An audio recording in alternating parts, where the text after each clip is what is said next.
Arc Vector 2022 on review. Hub center steering.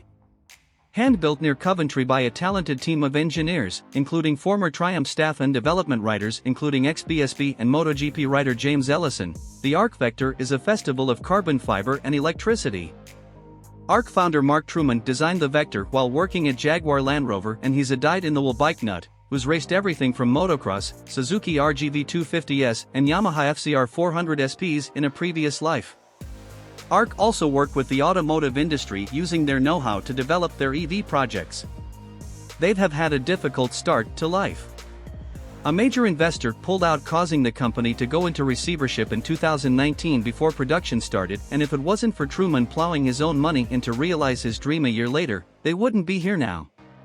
But now the future looks brighter, and the first Vector rolled off the production line on September 2022, ready to be shipped off to a customer in the US. Ride quality and brakes. The Vector's frame is actually a 3-piece carbon fiber box that contains the 399V battery pack and the mountings for the steering assembly, front swing arm, electric motor and self-supporting seat unit. Carbon front mudguard and rear hugger are structural components, and the rear swing arm bolts to the back of the engine. Carbon BST wheels are shod with Pirelli Diablo Rosso for Corsa rubber. Bimota-style hub center steering has its swing arm pivot below the front spindle line. It promotes an element of dive and reduces the wheelbase on the brakes, like a telescopic fork setup, to help the Arc turn. The system allows a racy steering geometry while retaining stability with rake at just 20 degrees, far steeper than any superbike.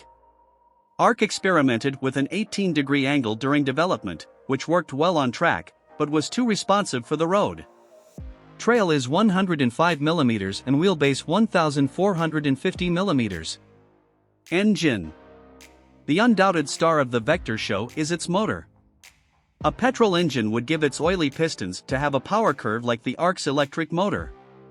Smoothness is the name of the game here, and from the first crack of the throttle to the motor's 4900 RPM peak it produces 100% torque. The Arc is eye-wateringly quick when you want it to be and accelerates with the urgency of a supersport bike, but it gathers its speed with buttery smoothness and little fuss. Just twist and go hurtling towards the horizon. Arc claims a top speed of 124 miles per hour and 0 to 60 miles per hour in 3.1 seconds. Reliability and build quality. It's too soon to comment on reliability, but fit and finish is sky high, and it could hold its head up high parked next to the best of any European exotica. Value versus rivals. Unsurprisingly, the Arc's main rivals are cheaper, although still expensive compared to petrol power. The 23,995 pounds 108 brake horsepower 235 kilograms 0SR/S, 28,995 pounds 103 brake horsepower 251 kilograms livewire and top spec 29,140 pounds 169 brake horsepower 260 kilograms Energica Ego RS. Justifying the Vector's peppery price tag is tricky. Most of us could buy a garage full of dream bikes for 90 grand with change to spare. But for those with deep enough pockets, a fascination with the Arc's tech and boutique design, exclusivity is guaranteed.